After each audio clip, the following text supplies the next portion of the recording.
Scientifique hebdomadaire, dans la section sur la Terre, nous présenterons un phénomène naturel qui, par malentendu ou confusion, la société vise à distinguer comme un négatif, mais qui est en réalité essentiel à notre survivance sur la planète.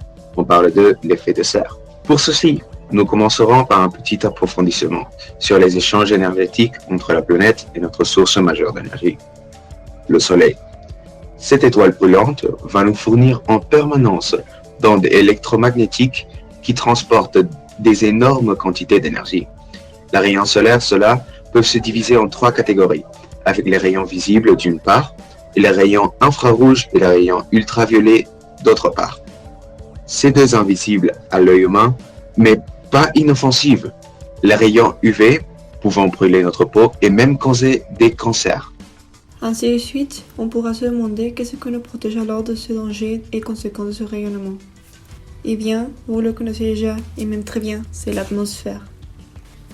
Notre atmosphère est composée principalement d'éléments comme le diazote en 78,08%, le dioxygène en presque 21%, l'argon en 0,93%, entre autres gaz. Ayant présenté l'atmosphère, on va examiner les 2 possibilités d'interaction entre les rayons solaires et la Terre.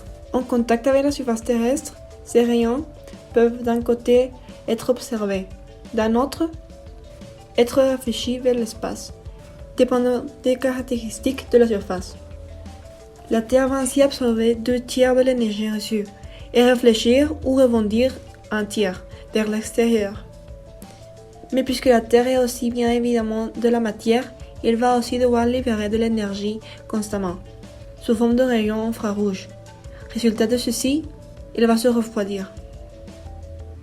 C'est ici qui va rentrer le rôle de l'atmosphère, permettant de maintenir une température constante plus élevée, et surtout plus habitable. Imaginez, sans l'atmosphère, l'équilibre entre l'énergie reçue et celle dégagée par la planète développera une température constante de moins 18 degrés. Néanmoins, en présence de celle-ci, l'énergie peut être conservée et la température moyenne de la Terre va s'élever à 15 degrés. Finalement, nous rentrons dans notre thème principal. Qu'est-ce qui garde de l'énergie permettant de réchauffer la Terre? Nous présentons comme une des parties de l'atmosphère le merveilleux, le grand, l'effet de serre.